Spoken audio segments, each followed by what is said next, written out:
Kazibwe Patrick nkomyewo ne D9 eya web designing ngina kusooka n'okubeetondera olw'okulwawo okufulumya D9 naye nkomyewo yadde ng'obulamu si bwa mulembe okulwawo okufulumya D9 obulamu bwe bubadde buntawaanya era wenkwedde D9 eno nga nyina obuzibu obwa ssenyiga ndowooza eddoboozi oliwulira naye tujja tambulirawo kakati obutayisa budde ku D9 olwaleero tugenda kukola ku kye bayita crowzo ekyo kyolaba ku screen yo ekyo ekitambula ebyo bifaananyi ebitambula nga biyitawo byetugenda okuyita crowzo era tugenda kuzimba ekintu ekifaanana bwe kityo nga tukozesa HTML na CSS yekka tetugenda kuteeka mu JavaScript tugenda kuzimba crowzo eyo gyolaba ebifaananyi ebyo ebitambula actually tugenda kuzimba ekyo ekintu kyolaba ku screen era obutayisa budde tutandikirewo ebifaananyi ebyo ngenda bisharingeko mu description osobola obidownloadinga oba osooka ossa ebifaananyi byonna by'olina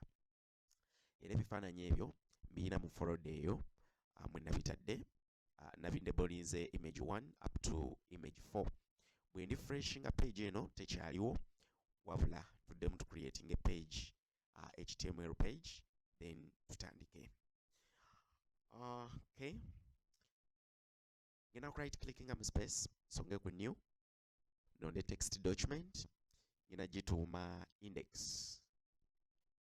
ako ka .txt nkajjeko nkayite .html kimanyi ekyo manyi bwe tukikola bw'oba walaba ennaku ezaasooka then ngina ku right clickingako ngambe edit with notepad++.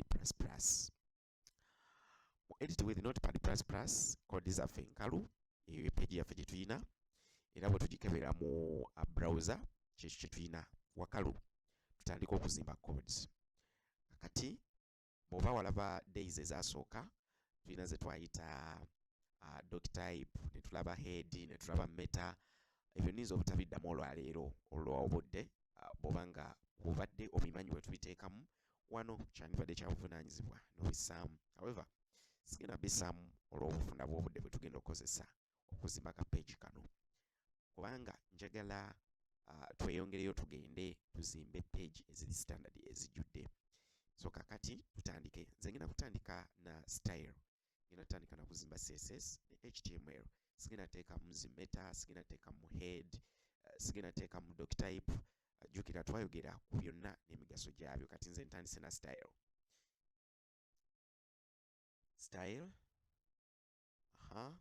so style zange ngina zissaawo let me cross that kakati ngina kukola body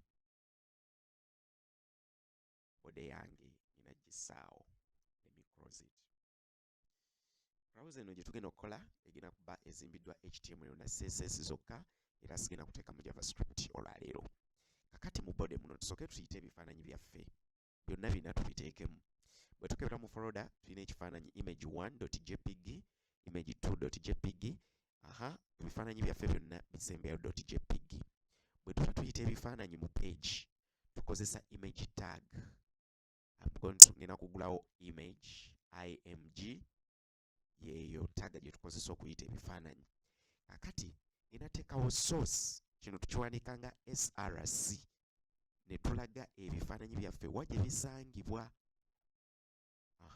so kangambe source equals mu quotes tugenda teekawo ebifaananyi byaffe gye bisangibwa naye mu quotes kitegeeza tulina ekifaananyi kisooka bakiyita image1.jpg mu quotes ekifaananyi ekyo bwe mba nkimaze ngenda kuteekawo greater than ate image tag tetugigala nga ziri tag endala kitegeeza sola kukola bwe nti cross image nedda image tag yenova ogirekanga bweri oba osobola ogenda wano wotadde ka greater than noteekawo ka slash bwe katyo naye image tag terina buzibu mwatu ne oba tokitaddeewo bwe tuli freshinga ekifaananyi kyaffe ekisooka mwekiri mu page ebifaananyi bino nabidownloadinze ku Google kakati naye ngenda bikusharingirako mu description osobola bidownloadinga n'obikozesa tuteekemu n'ekifaananyi ekirala image ye tag source equals ekifaananyi kyaffe twakiyise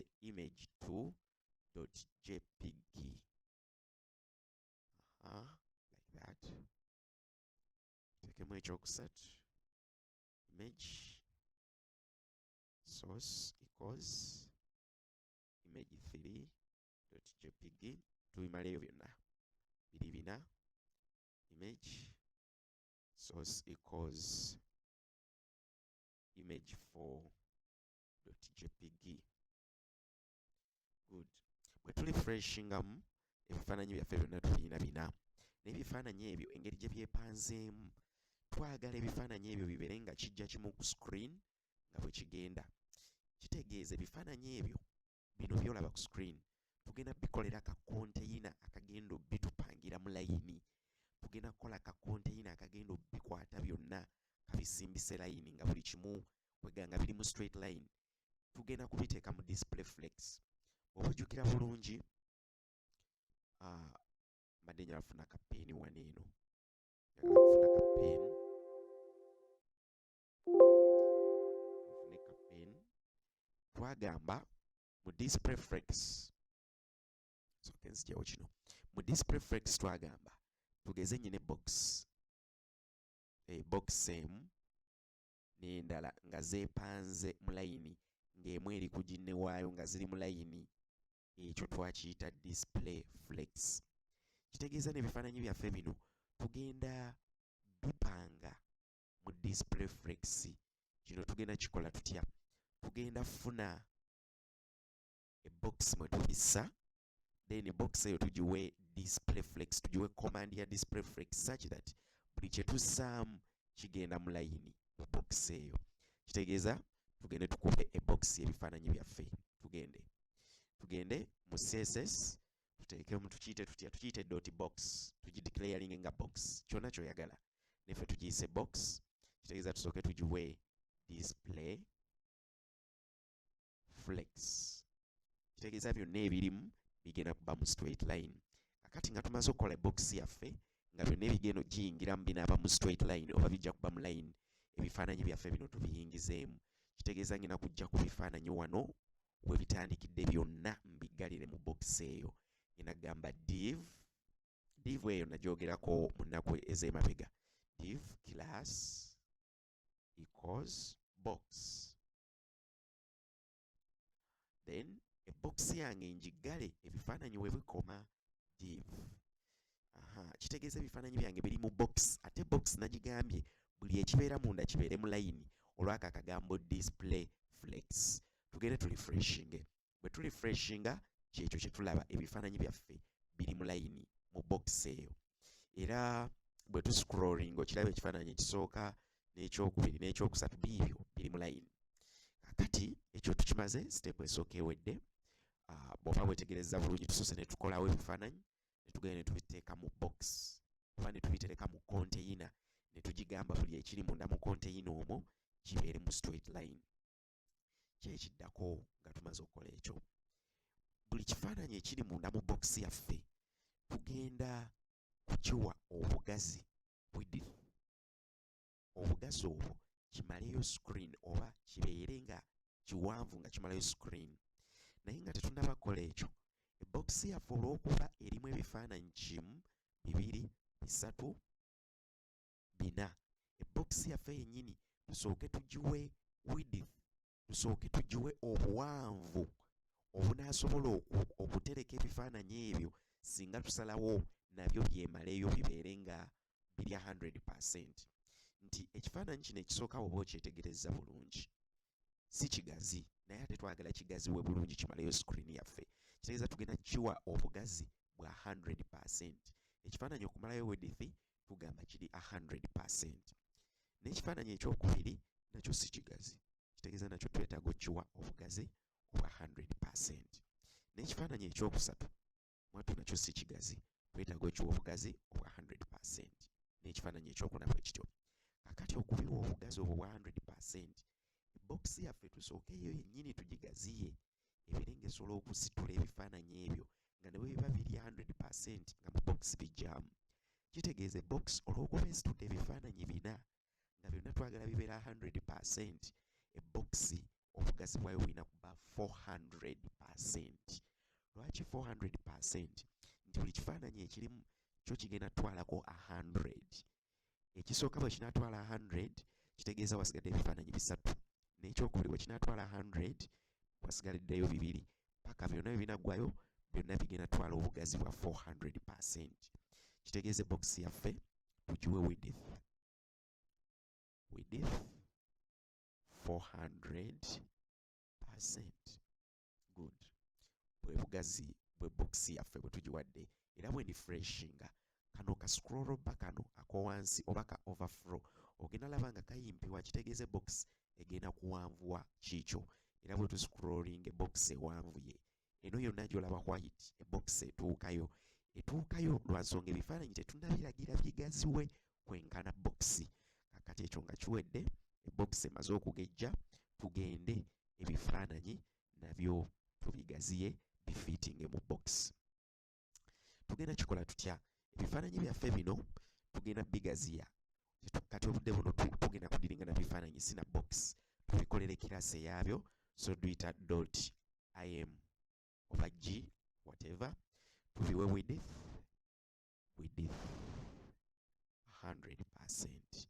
Kitegeeza buli kifaananyi kigenda kuba kimalayo obugazi bwe box, byonna wamu bigenda kumalayo obugazi bwe box, tubiwadde width 100%. Naye bw'oba weetegereza img tetunnagiyita mu codes zaffe ez'ebifaananyi, kitegeeza ngenda kuyingira mu buli kifaananyi nkiwe kirasi ya img sakira tikigejja nekyokyupayinga obugazi bwa box yaffe. Bwe ngamba ekyo ekisooka class equals img, kitegeeza ekyo kyo kinene kitwala 100% obugazi, naye biri ebirala tebitwala 100%. Era bwe tuna refreshinga kino ekisooka kinene, bino ebirala byo bisigadde nga bwe biri, kitegeeze box yaffe yonna tebagenda gy'okyupayinga lwa nsonga bino ebifaananyi birala tetubiwadde width ey'okyupayinga box. Tu refreshing ekifaananyi ekyo kiikyo kigeze, era bwe weetegereza ennyo kiikino kitutta 100%. Kakati bino ebirala byo bikyali bitono, ensonga lwaki box yaffe teggwayo. Naye ekifaananyi kino ekisooka bwe tukiraba kigeze nnyo, ate nekiva ku mulamwa kwegamba kikkiridde nnyo, kitegeeza tugende tukendeze mu height. Ebifaananyi kibeere ne width 100%, height obuwanvu bwakyo bubeere nga bwa 600 pixels. Wano tetujja kiwa mu percentage, tugenda kiwera mu pixels. Bwe tu refreshingamu ekifaananyi kyaffe tukiraba kiikyo kinene nnyo. Lwaki kinene nnyo?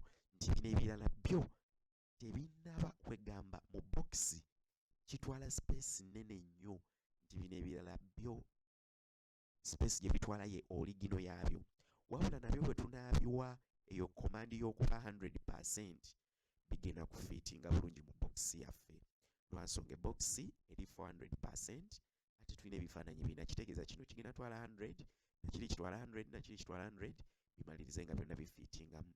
Kakati kino kye tulaba ku kifaananyi ekisooka kizze lwa nsonga bino ebifaananyi ebirala ebisatu tetunnabiwa width eyo eya 100%. Tugenda gibiwa tutya? Tugende mu code tuteeke mu kirasi ya img, ina gikopa bukopi ngipestinge mu kyokubiri. Kansooke ngipestinge mu kyokubiri tulabe ekibaawo.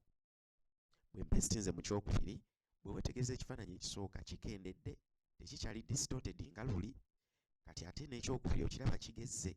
Kakati ekyokusatu n'ekyokuna bibyo bikyali bitono, lwa nsonga tetunnabigamba nti mu box bijja okyupayinge byonna nga bwe kwegamba byeyagalire mu box. Nabyo tubiwe class img, nakino tukiwe class img.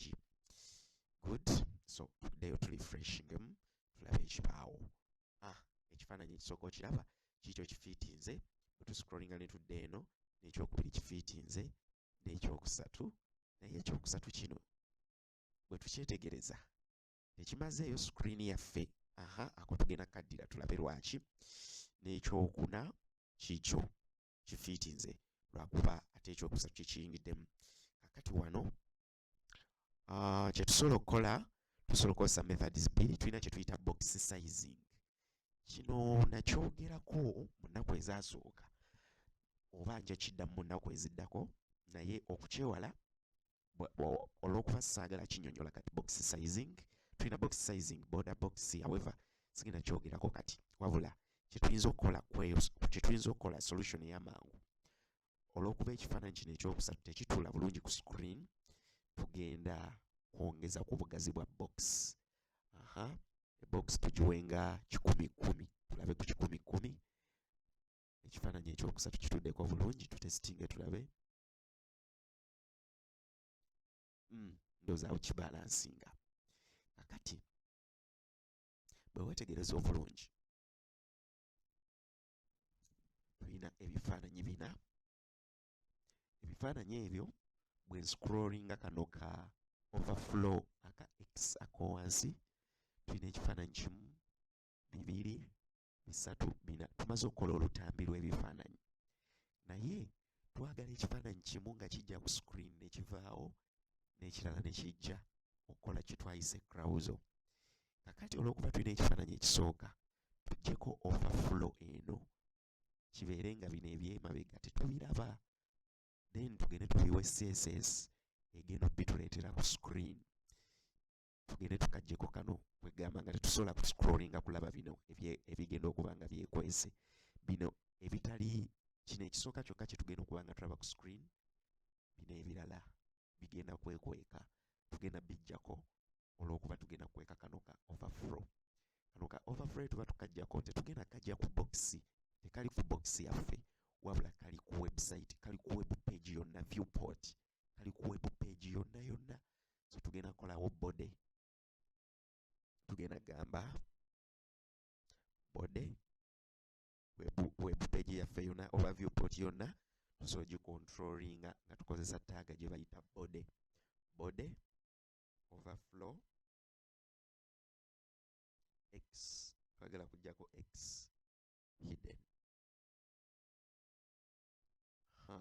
Kitegeeza ako kabba ak'owansi tukakwese, good, tekaliiko. Kitegeeza ebifaananyi bino ebirala ebiri mu mabbali tetubiraba, byekwese, naye nga tukimanyi bulungi nti gyebiri. Kakati essaawa tubiteekemu oba tubireete ku screen nga kijja kimu kimu ne kivaawo. Kakati nina ku introducingira ku kye tuyita CSS animation. Animation kwe kutambuza ebintu ku screen nga tukozesa CSS. Animation eno tugikola tutya? Tugenda tambuza box yaffe, ene box eterese ebifaananyi, gye tugenda okutambuza nga tugisindika yeeyongera ku mukono ogwa kkono. Kwegamba box wano weeri egenda kuvaawo ebeere ng'etambula, buli weetambula egenda kujja n'ekifaananyi ekirala. Tulaba ekifaananyi ekisooka, kitegeeza bwe tunaagigamba etambule, kanfune ka pen, bwe tunaagamba box eyo etambule ng'edda ku mukono guno, kitegeeza egenda kujja n'ekifaananyi ekyekwese ekitulage. Bwe tumala tugigambe yeeyongereyo ereete ekirala paka byonna nga binanga biweddeyo. Ebox eyo tugenda gicontrollinga tutya? Tugenda gitambuza tutya nga tukozesa CSS? Tugenda kukozesa kye tuyita animations. Bwe tuba twagala okuwandiika CSS animations tukola bwe tuti. Tugende mu CSS tusooka kudefininga animations ezo, oba tusooka ziwa linnya. Erinnya eryo tuziwa tutya? Tuwandiika ekigambo @keyframes. @keyframes. Ati tukozesa eyo symbol eya @keyframes, then kyekyo ekigambo kye tukozesa okuwa animations zaffe erinnya. @keyframes tuziyite kye twagala, ziyite kaziwe, @keyframes kaziwe, @keyframes boy, @keyframes dog. Ekigambo kyonna ky'okozesa kakibe kya Luganda, nsoga @keyframes Uganda, whatever. Naye kakati ffe tugiwe @keyframes move over box, whatever. Kakati tumaze okuwa animation zaffe erinnya era tuzituumye box. Bwe tumala oziwa erinnya tuzaawo kale brackets. Byonna bye tugenda okukola bibeera mu kale brackets munda. Kaziwe Patrick, kyenkusaba subscribinga era commentinga. Ekyamazima comments zammwe zansize nnyo okuddamu okukola day 9. Nakola days ezo ezasooka, saafuna views z'amaanyi, saafuna ba engaginga commentinga. Oba oliawo kyamalamuko amaanyi okwongera okukola days endala eza web designing. Ne bwe nalabye comments nga mugamba tukolere days endala, video zo zitukolera, mutuufu kyanziza munyamaanyi era bambi mwebale abamu mwaze ne mu WhatsApp yange ne mugamba komawoko tukolere video era ensonga lwaki nkomyewo so commentinga o subscribing o liking kinzizamu amaanyi kakati tuyingire munda mu kali brackets zaffe ezo tumale okulagira animations zaffe animation bye bintu ebitambula ku screen twagala zikole ki tukoze animation tugituuma box animation bwe tuba tuli mu giragira byeyagala tukolere tuyina percentage animation ng'etandika oba we tutandikira nga ekintu nga animation tennatandika ku like kitwale nti ngenda kusimbula emmotoka nga sinagisimbula kutambula awo eba eri ku 0%. Tugeze ndi Masaka ngenda Kampala sinasimbula Masaka ndi ku 0%. Kitegeeza ngenda sooka ngambe browser yange oba ngenda kosa CSS njigambe ekintu kyonna kyengenda okutambuza ku 0% nga tekinnasimbula njagala kikole kino. Kyenjagala kikole ku 0% nakyo kibeera mu kale brackets. Kitegeeza nyina 0%. Bwe kiba kyakatandika ku 10% nga kyakasimbula oba nga animation yakatandika kikole biki era nabyo ngenda biteeka mu kale brackets.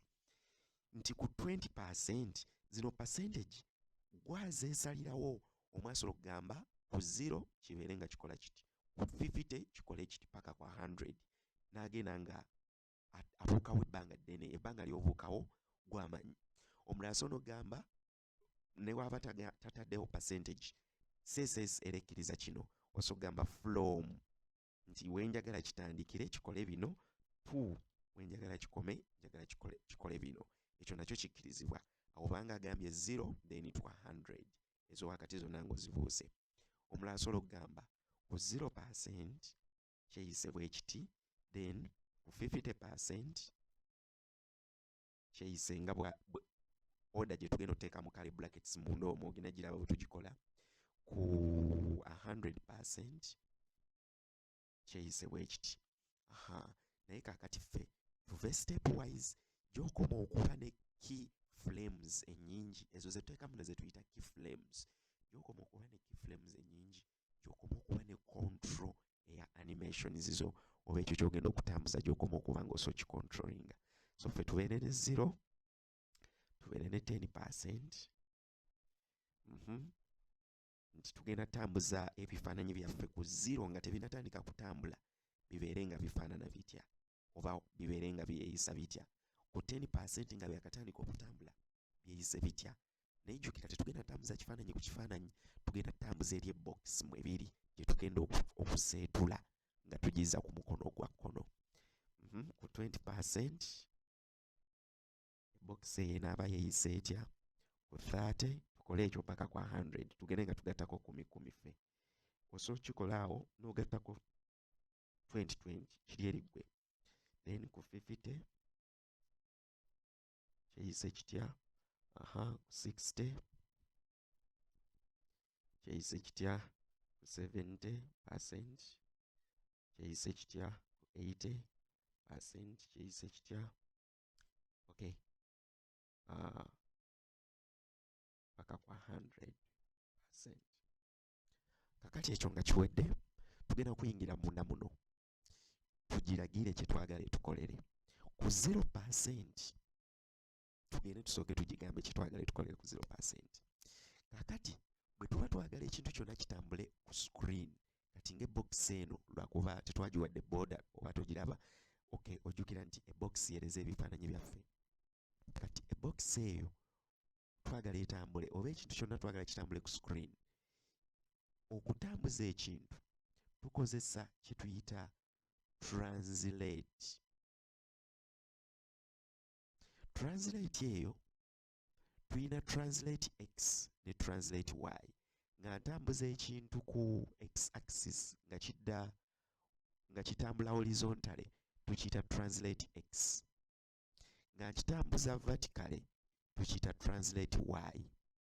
Bwe kiba kidda ku mukono gwa kkono x ebeera negative okugeza nsobola okugamba nti ebox yange etambule ngedda ku kkono kitegeeza ngenda giga translate x negative 10% nti etambule 10% ng'eva weeri ngedda ku kkono. Obudde buno ebox yaffe weeri ene box let me get this ene box ereze ebifaananyi byaffe mpanvu eyita ku screen n'efuluma. Obudde buno wano weeri eri ku 0% tennatambula. Bwe tuba twagala egende ku kkono etambule ngedda ku kkono kitegeeza tugenda giwa translate x tugiwe percentage gye twagala etambule. Tuso gigamba etambule 10% kitegeeza box eno egenda kusesetuka 10% eyingireko etambule ngedda ku left. Naye bwejjukira tugaye bwe tuba tudda ku left tukozesa negative kitegeeza ngenda giga negative 10%. Bwe tuba twagaledde ku right tukozesa positive oba tetuteekako actually positive tetuwandiikako tugambi 10%. Kakati ku 0 kikintegeeza wano ku 0 ku keyframe 0 tugenda gamba translate x tugikozesa tutya tukozesa ekigambo transform ye property bw'oba ojjukira css nga tumutandika twayogera ku property ne value. Transform ye property value nebeera translate x capital. Then twagala etambula ekyenkana kye twagala etambula ekibeera mu brackets. Oba ojjukira engeri gye twandika css ekyo kye tugenda okola. So tusooke tunyonyole kodi eno bulungi. Weetegereze bulungi paati eno. Tuyina 0% kitegeeza ye keyframe yaffe nti nga twakatandika okuanimatinga oba nga twakatandika okutambuza ekintu. Transform ye property nti twagala okutransforminga ekintu ekyo twagala okukikyusa. Translate x kitambule ku x axis tukikyusa kitambule ku x axis.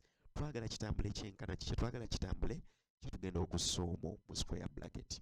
So kati tweyongereyo munda mu square bracket tugende tukigambe nti nga animation yakatandika nga twakatandika okutambula ekifaananyi ekyo kibeere nga kiyimiridde tekitambula kibeere ku 0%. Tugende ku 10% nga animation obanga twakasimbula obanga twakatandika okutambula tukitransforming transform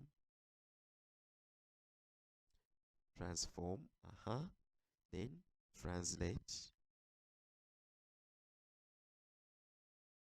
x kitambuleko negative 10%.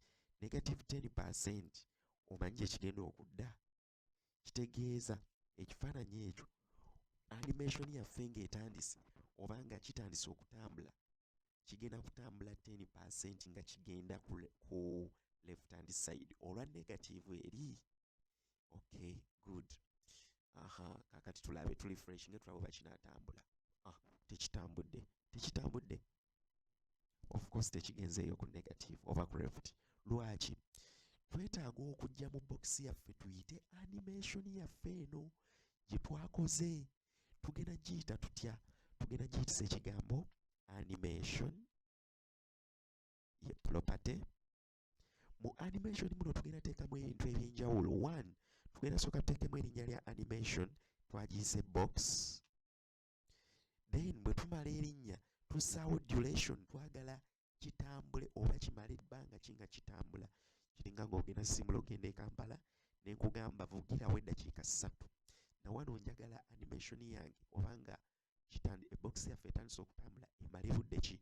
Njagala emale 3 seconds 3s. Then tuyina kye tuyita timing function. Timing function kye kitegeeza ki? Timing function kankigerezera ku mmotoka ng'ovuga. Tuyina kye tuyita ease. Nsobola okugamba vuga genda e Masaka mu seconds 10 but move with ease. Timing function is. Timing function is kitegeeza ki? Nti animation yaffe etandika mpola bw'emala ne yeeyongeza ate bw'eba ekomekereza era n'etambula mpola kye tuyita is. Kitegeeza singa nteekawo ekigambo is ekifaananyi kyaffe kijja kutandika oba box yaffe ejja kutandika mpola emale yeeyongeze ate emale emalirize mpola kye tuyita is. Then tuyinayo kye tuyita linear timing function. Linear speed kwekitandikidde okutambula kwekimalira, ndowooza egenda okuba entuufu ey'okozesa wano eno. However bonna aba oli mukola mu kodi zizo osobola zigezesa zonna. Ntaddewo box lyerinnya animation 3 seconds bwe budde bwe njagala animation emale, then njagala speed kwetandikira kwe bemalira linear, then infinite animation yeeyo infinite. Kino tukiyita iteration count. Njagala animation yeekola emirundi emeka, bitambule emirundi emeka. Infinite kitegeeza temala, ebeera eddamu paka. Bwe nteekawo ennamba nti 4 kitegeeza animation egenda tutambulamu emirundi 4. Okay. Tukomaawo. Tuddemu tunyonyole kapaati kano kamu. Mwemanya olwokuyita animation nga mmaze ogizimba, nsobola ogiyita nga nagizimbidde wansi oba nsobola ogiyita nga nagizimbidde waggulu. Wonna wengizimbidde, kati animation yaffe tugizimbidde eno wansi, kyokka ate ne tugiyitira waggulu, still ekola. Kano ka animation ye property, kitegeeza twagala yita animation. Then box lyerinnya lya animation lye twagiyise, nga bw'olaba wano lyerinnya lye twagituumye. Tugituuma tutya? Tugituuma tukozesa ekigambo at key frames. Then eno 3 second gy'olaba ye duration, twagala animation emale budde ki? Twagala emale seconds mmeka? Then linear, twagala animation yeyo ebeere etya?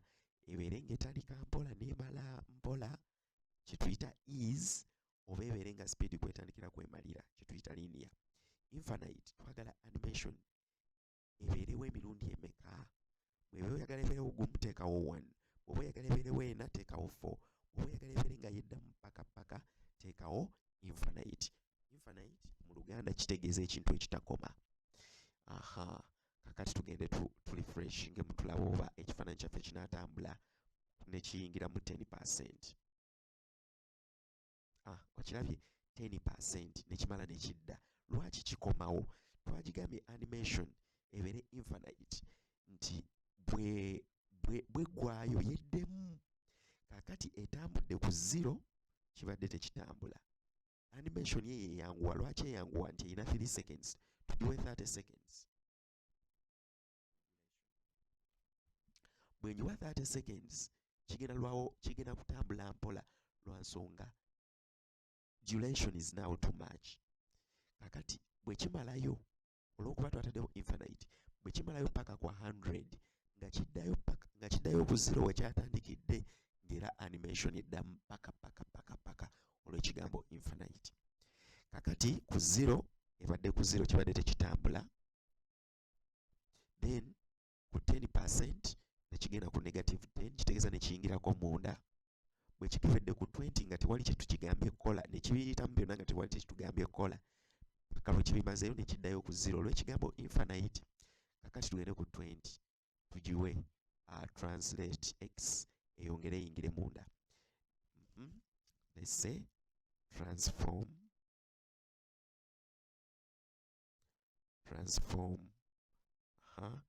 translate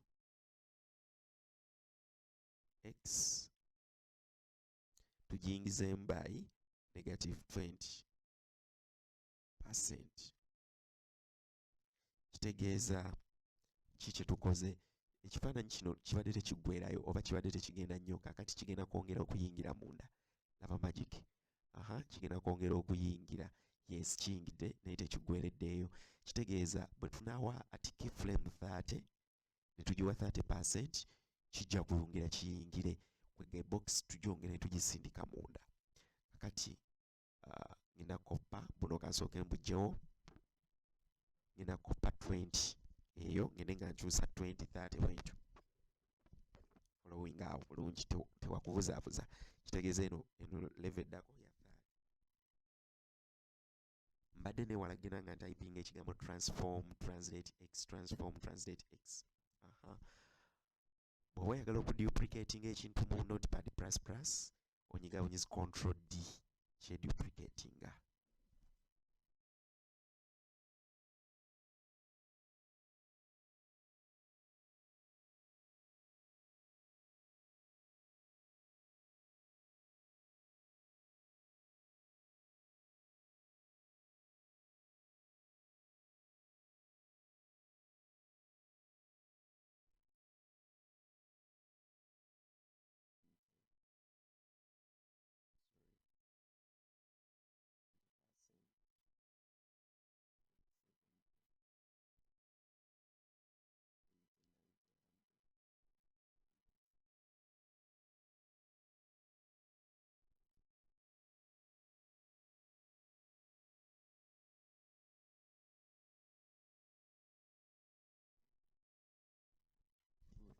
refreshingemu tulabe. Ekifaananyi kyaffe kitambula. Kati box gye tuli mu kutambuza egenda n'ebifaananyi ebyo by'olaba.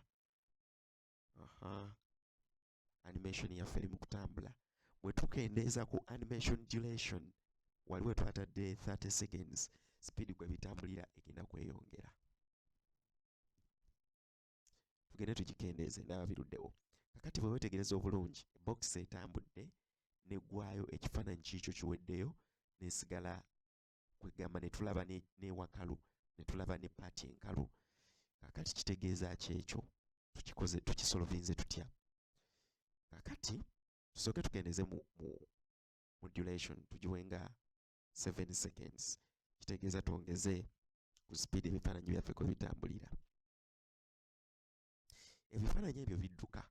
Twagala bwe kijja ku screen kirwewoko oba kibeerewoko akabanga. N'ekirala, box yaffe tetwagala eggweereyo yonna okutuuka nga tulabye ne screen enkalu. Kitegeeza tetwagala etambula 100%. Tuyinza ogikomyanga ku 80. Tugikomyeko ku 80. Tulabe oba ekifaananyi ekisembayo kinaasigalawo ku screen. Tetugigambye kuggwerayo. Bwe tugigamba kuggwerayo 100, okiraba 80 era tekigwereddeyo. Tugikomyeko ku 70. Kitegeeza 100% ebeere ku 70.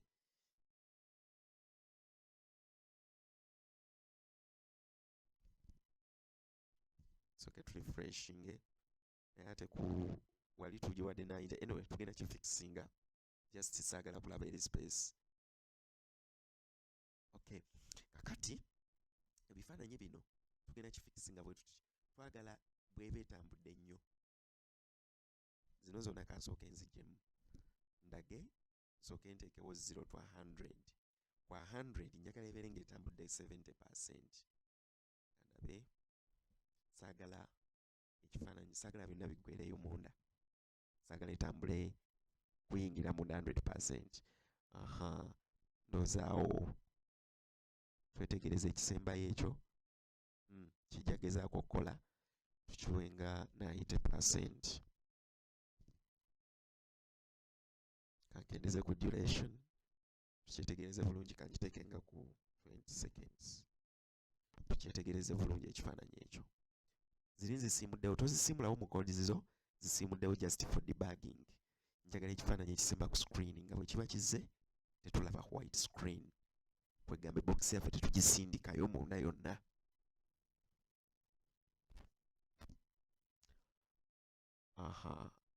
Tugisindise. Still tugisindise. Ndowooza tugisindike nga ku 80. Tukomenga ku 80% okuyingira munda. Teggweerayo. Let's see. Kusabye subscribinga era likinga video eno bwebanga ddala ekuyambye okwongera ku web designing skills zo. Kifaananyi kyaffe kiikyo, ebox tugisindise nekomaawo. Good. Kakati ebifaananyi bino bitambula naye njagala bwe kijja kiyimirireko ku screen then ekirala kijje. Kakati ngenda kikola ntya? Kansooke nkomyewo ziri values zange zonna okuviira ddala ku 0, 10 and so on. Zonna kanzikomyewo. Ekifaananyi kino ngenda kigamba, ebox ngenda kigamba ku 0 ku 0% ebeere ku 0. Olw'okuba njagala ekifaananyi ekisooka kiremerewoko ku screen ne ku 10% kibeere ku 0. Saakira kiri ekifaananyi ekisooka kiremerawo. So gigamba ne ku 15%. Sobola okwongeramu ka 15. Kankoppe kali kennyini ku 15%.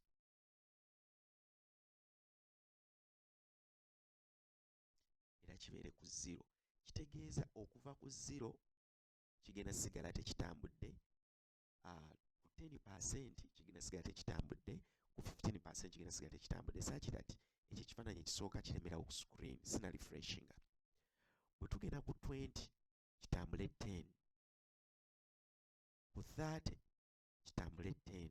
Kitegeeza ekifaananyi ekyokubiri kigenda kusigalawo ku screen nakyo kigenda kupoozinga mukko nga tekinnavaawo lwansonga ku 20 kigenda kuba kyekiriwo ku 30 and 40 tulifreshingemu ekyo tukiraba weekiri okay kitambudde naye tekigweddeeyo kitegeeza wano mu kifo ky'okuteekawo 10 tuteekewo nga 20 such that ebokisi yaffe etambula n'efulumya ekifaananyi ekisooka bulungi kibadde tekifulumyemu mu screen lwansonga tukozesa with okay era tekifulumye tukiwenga 30 kitegeeza ku 20% bokisi yaffe etambule 30% ng'egenda ku left such that ekyo ekifaananyi ekisooka egenda nakyo good 30% era nnene okusinziira ku kyendaba wano 30% etwaliddemu ku kifaananyi kyaffe ekisooka watif tugiwa 25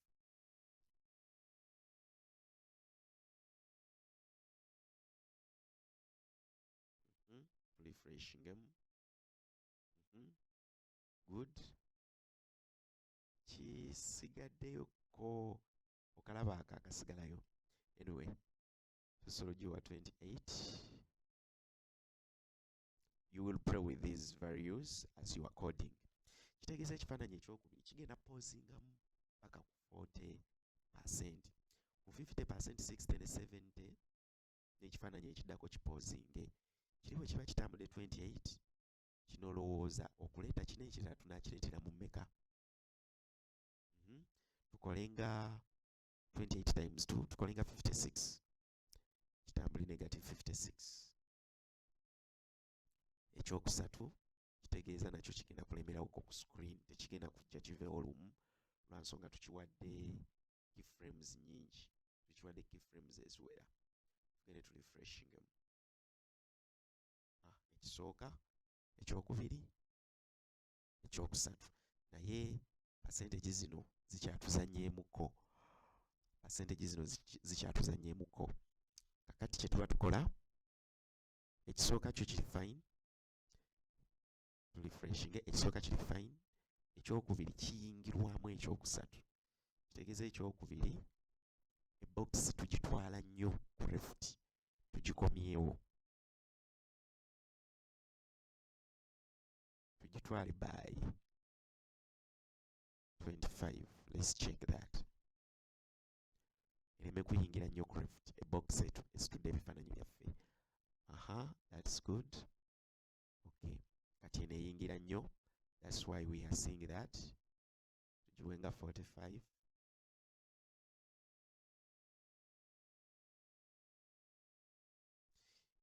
tulina formula gye tusobola okukozesa ne tucalculatinga accurately percentages zetusobola okukozesaawo olwa width ze twawadde ebifaananyi byaffe biri naye njagala osooka oyiga okuzannya ne values zino nga sinakuwa formula eyo bonaaba oziyize then nja kuwa formula eyo bibeere nga bijja accurately okay so tukyongereyoko munda that is tukiwe 50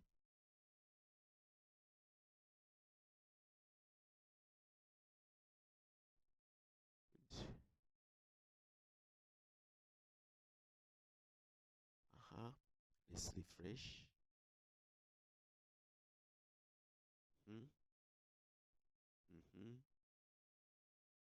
okay so katusigaza kyakuna kyokka ekyokuna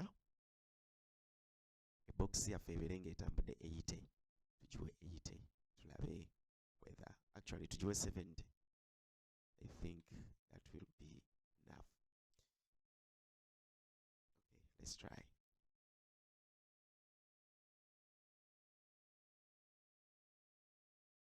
teyingirayo bulungi tugiwe 80 eyongere okuyingira munda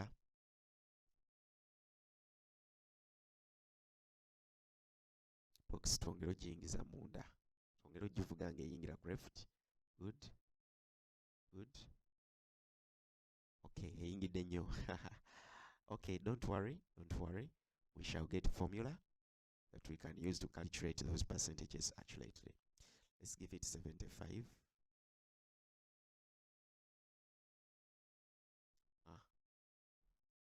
refreshing tulabe wonderful at least ekyo kimala kakati tukiwedde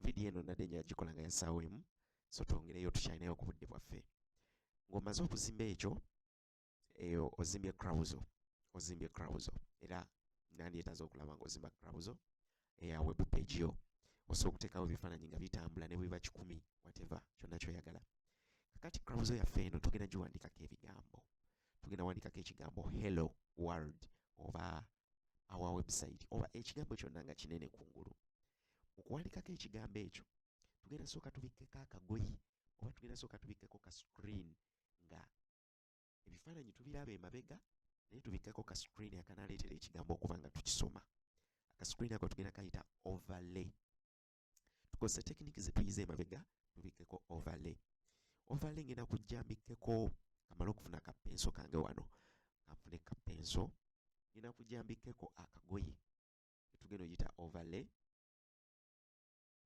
akagoye ako ngenda kabikke ekifaananyi kyange then mpandiike ku kagoye kungulu tugende tukabikkeko ffenna then tulabe ekyokukola ngenda kujja nkole css ngiyite overlay oba .over eno ngenda giwa width ng'emalayo width 100%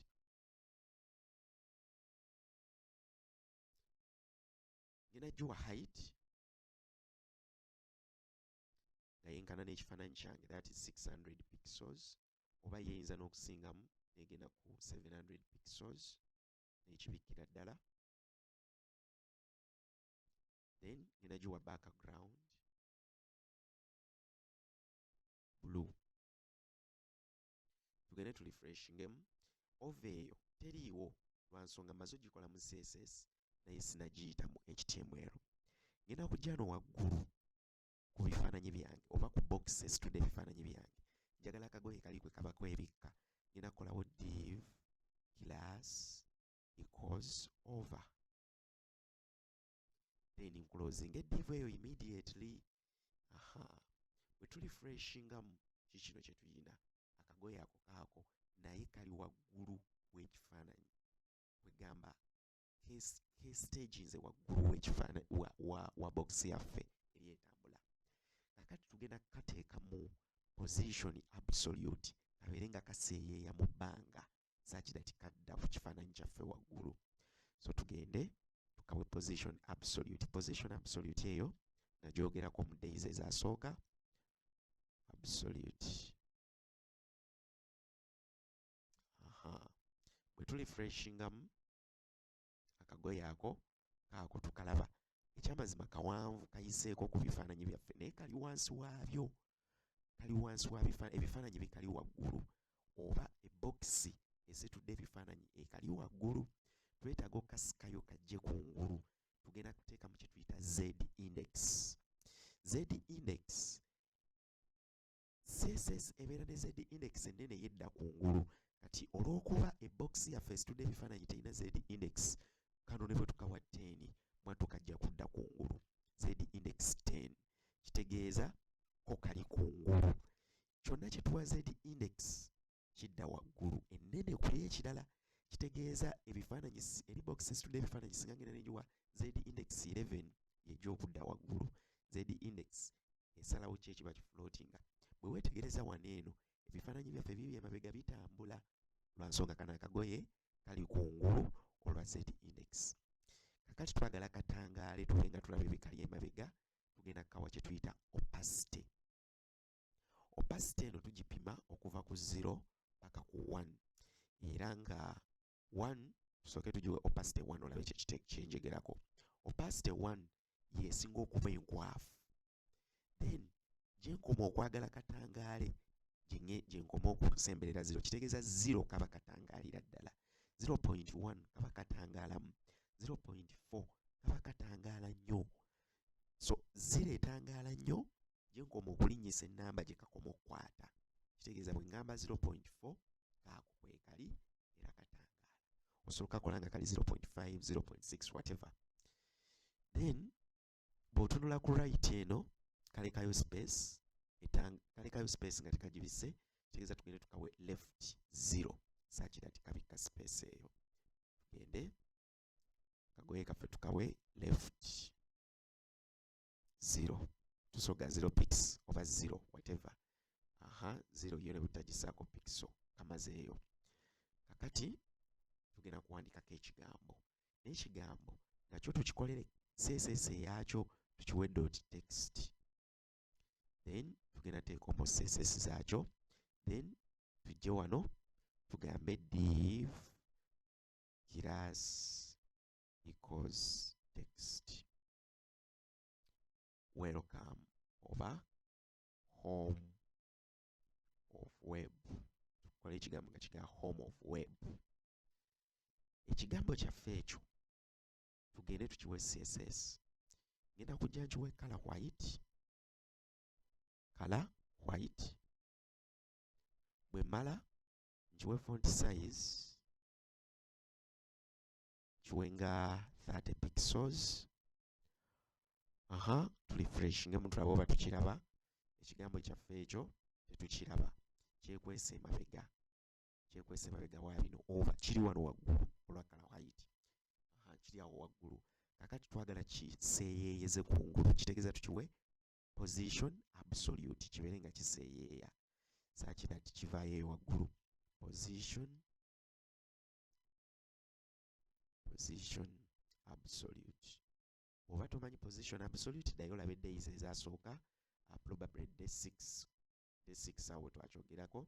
Ekigambo kyaffe kati kiseeyeeya naye bakibisse, kitegeeza kyebisse, kiri emabega wa bifaananyi oba kiri mabega wa bifaananyi, kuba singa kiri mabega weno overlay singa tukiraba kubanga yeetangaala.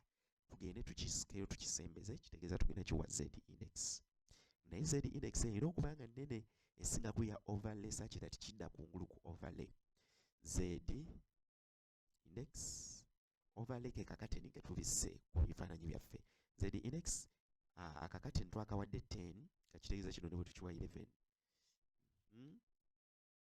Tugende tukebere kikino kizze kungulu. Good, kikyo kakati olwokuba kizze kungulu tukisikeyo waggulu tukisembeze top. Bw'omala okuwa position absolute bansobola okukisikayo ngamba top waggulu kiveeyo ne 50%, kitegeeza kigenda kudda wakati. Kikino kye tutegeeza tulifreshingemu kikyo, ne ku left kiveeyo 50% kisembere wakati, left 50%,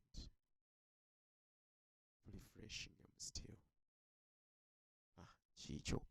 So kigezaamu font size kiwe nga 70, then bwe tukiwa 70 kigenda gejjamuko ku left tukendeeze kibeere nga ku 40 ne top kibeere nga 40 such that kibalansinga wakati.